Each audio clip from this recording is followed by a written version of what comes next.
Hello, everyone, and welcome back to the Speak Up Sis YouTube channel, where we have been having the Everyday Woman series for September all month long. Today is day 29, and thus far we've heard 28 different, uniquely different voices, all who have come together for one reason, all on one accord. And that one reason has been to share a moment in their lives when they made a decision that turned into a lesson that they had to live through. Maybe they laugh at it now, maybe they don't, but they definitely learned from. And the decision to start with this topic or this theme for the month was born out of the whole Sha'Carri Richardson situation. So after seeing that, I thought, you know what? I remember being 20 something, and I remember making decisions that I thought I wasn't going to make it through. I remember making decisions in my life that, hindered some of the things that I had planned to do.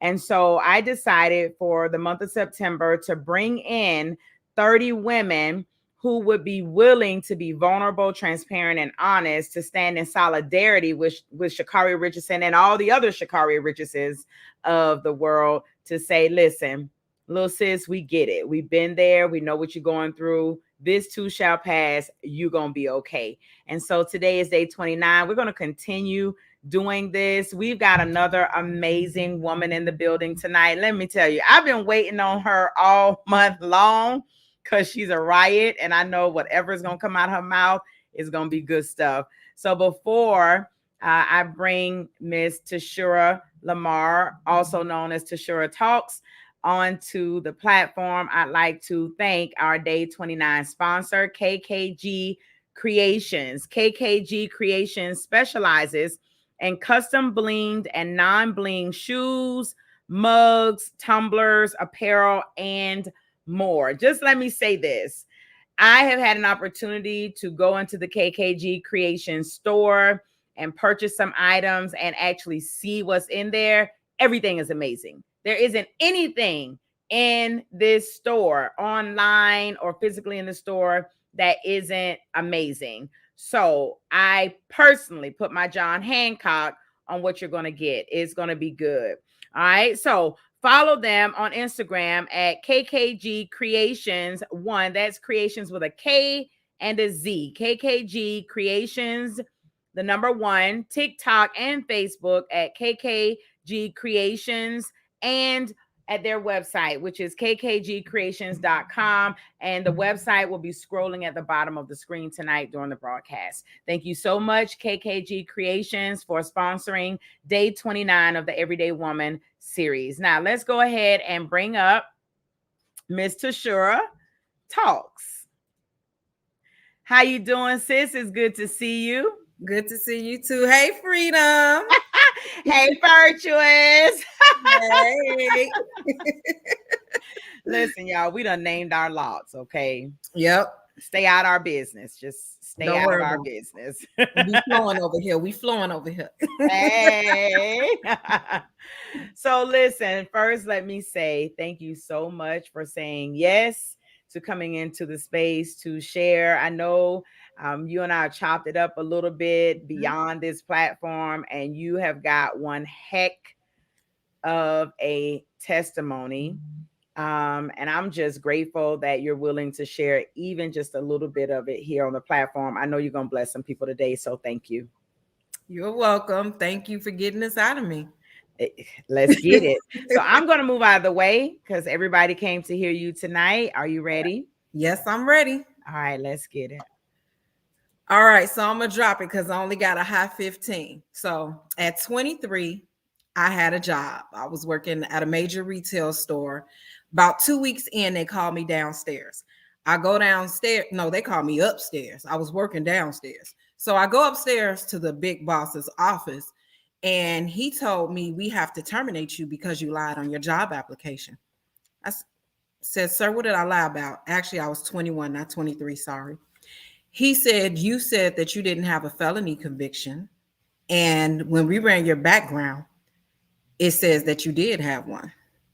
So immediately I was escorted to get my stuff, asked to leave the store, but they escorted me out of the store, like two, three of them. And I felt so bad. Here I am, 21 years old. I have a 2-year-old son who has epilepsy, and I need this job to get better health insurance than Medicaid. So he did tell me while we talked that I need to go to the county and get my records. So I made a phone call, figured out how to do all that. Went to the county, got my records, and as I read them, the date popped back up. December of 1991, when I was 17 years old, I got arrested. So I was dating this guy. He was actually my first boyfriend at 16. He's a little dope dealer. I started hanging with him, hanging with his sister.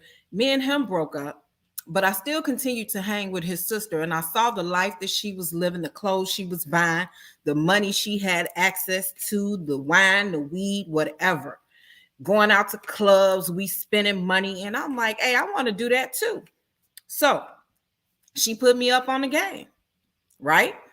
So at 17, I became a little dope dealer, standing on the corner, serving, because I'm not one of them chicks I was going to date a baller. I'm about to figure out how the ballers get their money, and I'm a ball out too. Well, they were living in an abandoned house, and the police rode through and ended up raiding the house. I had a split decision to make because I had work on me. So I threw it out the window. It was 3.5 grams. One of the police officers saw me. Even though I denied it, up until probably 10 years ago, I was still denying it. I ain't do it. But one of the police officers saw me. They arrested me, took me to jail.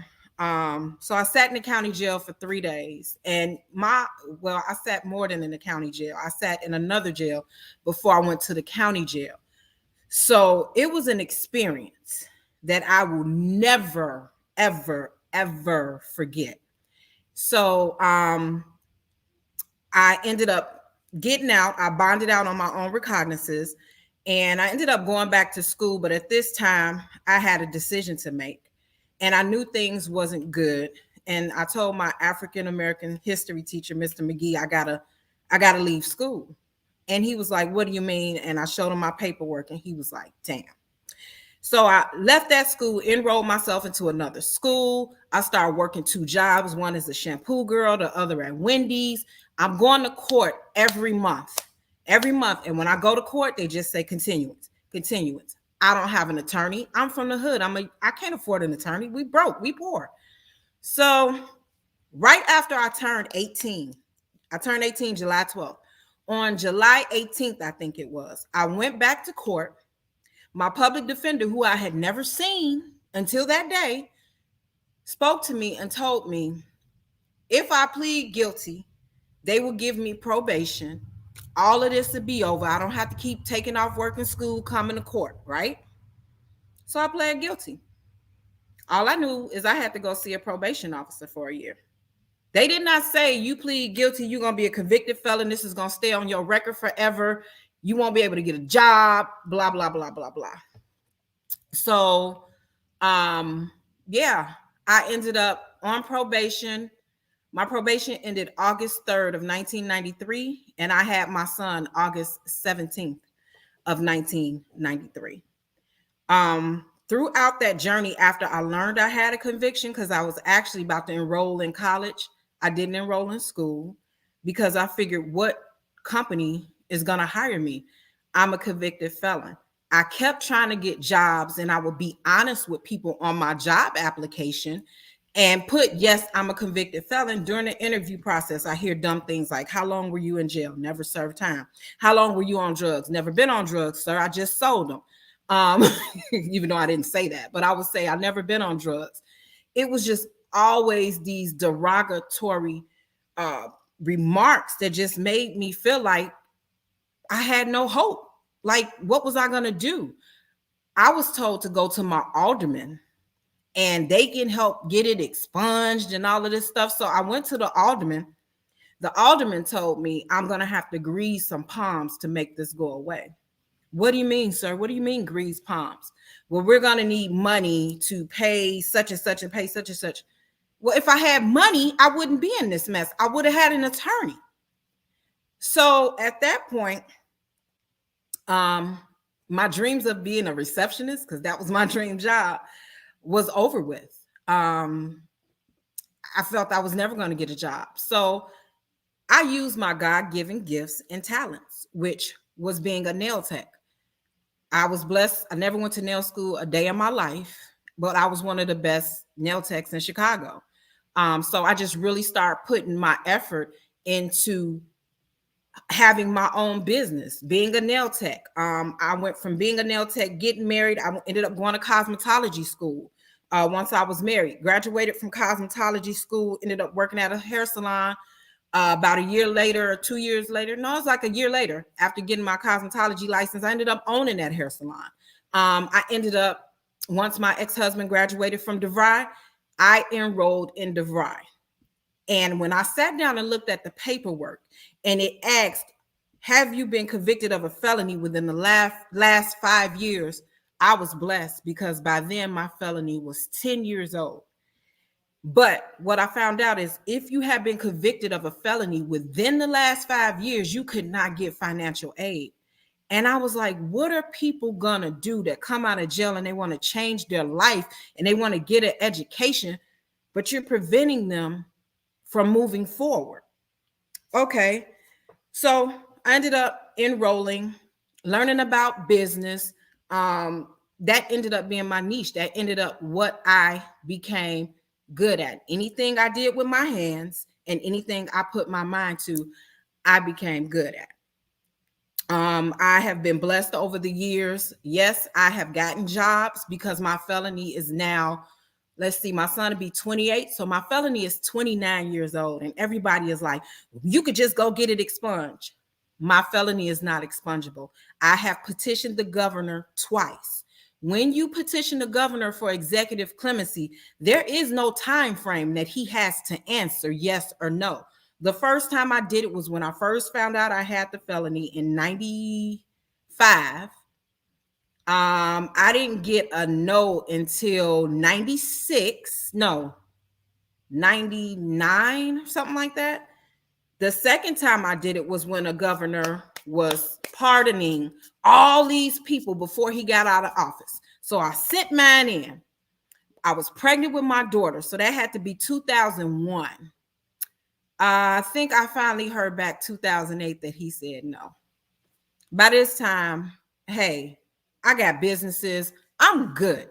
I'm good. It would cost me more money and effort now to go through all of that to get it removed than to just leave it there.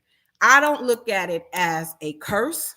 I look at it as a blessing. And the blessing is I was forced to use the gifts God gave me. I could have keep going the way that I wanted to go and sit behind a desk in an office. Well, sit behind a desk in somebody else's office on a computer doing work for them. Now I sit behind a computer in my office, my building that I'm sitting in now, running my business. Has it been a struggle? Yes, but I won't give up.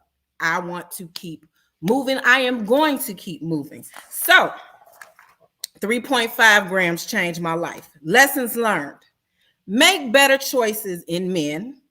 Make better choices in friends. Because remember the girl that I told you about that I started hanging with, my boyfriend's sister? Well, when I really read through the paperwork, they were watching her, him, her mother, and father. They weren't after me. They were after them.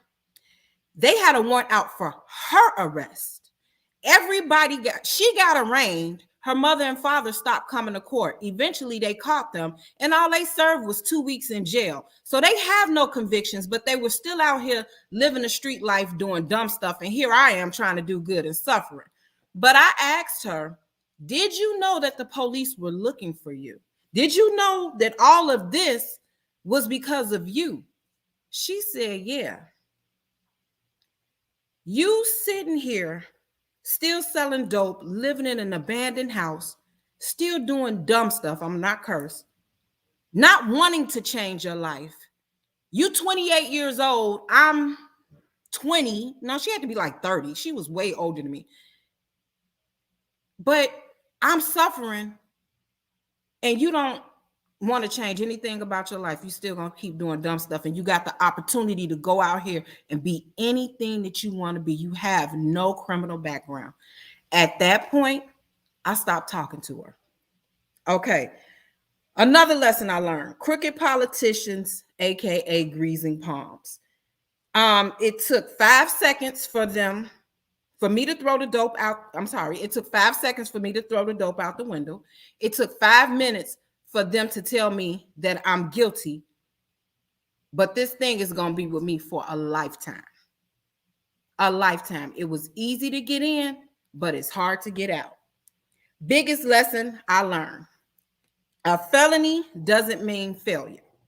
So even with my son, he's a convicted felon, unfortunately. But it doesn't mean failure. His is real light. So I always say it doesn't mean failure. You still have the opportunity to be and do whatever you want to do. You just gonna have to go the hard way now. That's all it is to it. There's an easy way, there's a hard way. All right. So I went from trying to pursue my dream to be put in position where I have to use my gifts that God gave me. So with that, I'm going to end it right here. As my bro say, I'm going to land my plane. Romans 8:28, Jeremiah 29:11. Those were the two scriptures that were revealed to me when I got saved for real about the plan for my life. And that's all I got to say, Angel. You can come on back up here. That was the hot 15, baby. Oh, goodness. I'm sitting here, so many questions. I'm telling you, I think this particular Everyday Woman series, I'm going to be rewatching these videos for a while because each one of you shared information that I just didn't know about.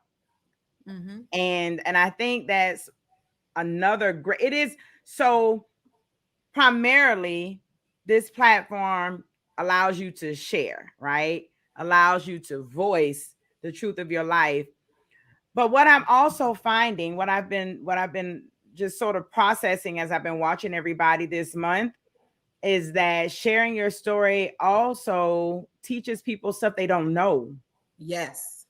Yes. Because I've been listening. I mean, between you and I put in the chat like 3.5 grams changed my, that should have been the topic. It didn't come to me until I was writing my bullet points, but it should have been 3.5 grams changed my life. Changed And my it wasn't life. even a lot for people that sold drugs. Mm-hmm. When I would tell them, they like 3.5. That ain't even an 8-ball. I don't even think it's a 16th. Honey, and I'm sitting here like I don't even know what none of that is. Girl. And sitting here listening to you when you talked about if you have a felony that's not older than 5 years, that you can't get federal monies and things like that. It's these types of things that sharing your story helps to shed light on. So when you've got people talking about what do you call it, prison reform and all these other things, and what people can do to be able to make life a little, easier when incarcerated individuals come home, and what type of things are going on that keep them from being able to thrive. I don't think the everyday average person realizes that once you come out of that situation, that there are so many things in place that keep you from being able to be a productive citizen. And those are so many reasons why the recidivism rate is so high.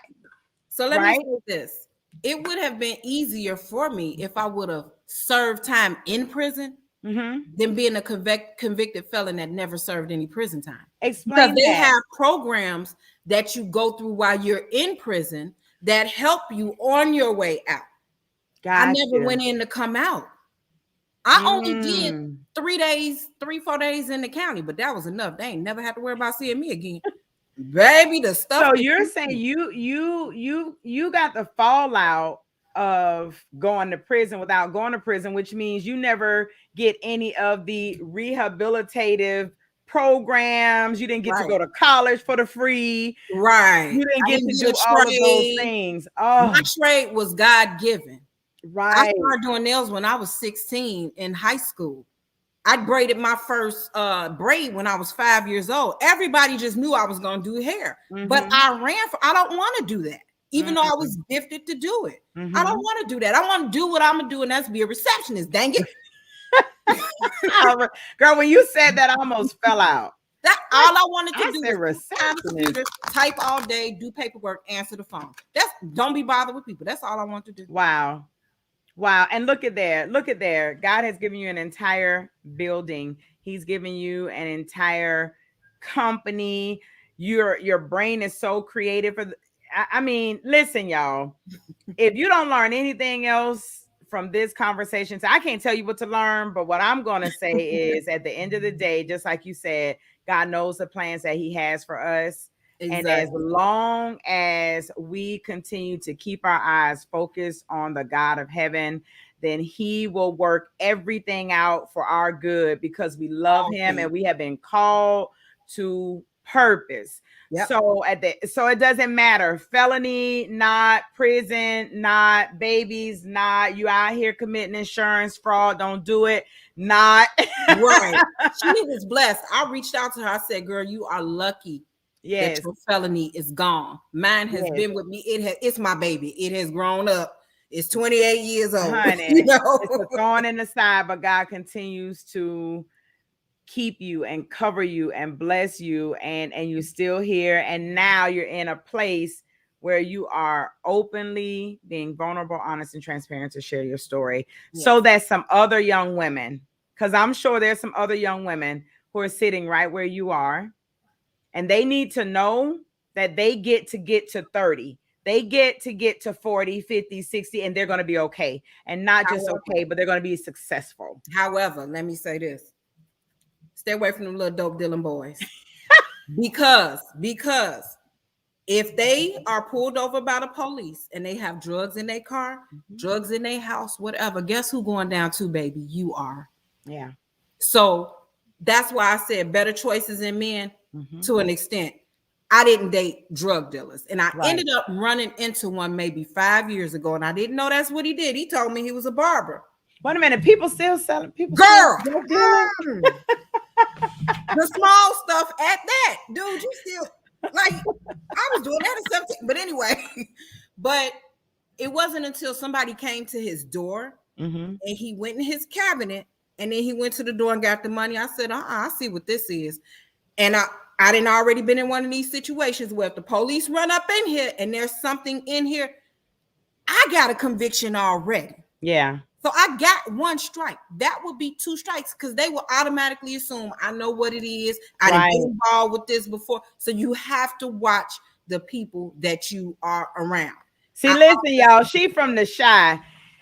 In Georgia, we say, watch the company you keep. Let me tell y'all, I'm from the Shy. This is where I'm from, right here. Watch the company you keep. Y'all know. If you watching, you know. Stop hanging around with foolishness. Exactly. Because So it will rub off listen, Mr. Sure and I can sit and talk and all talk and day. talk because we've done it before. I just thank you again, sis. The chat is hot tonight.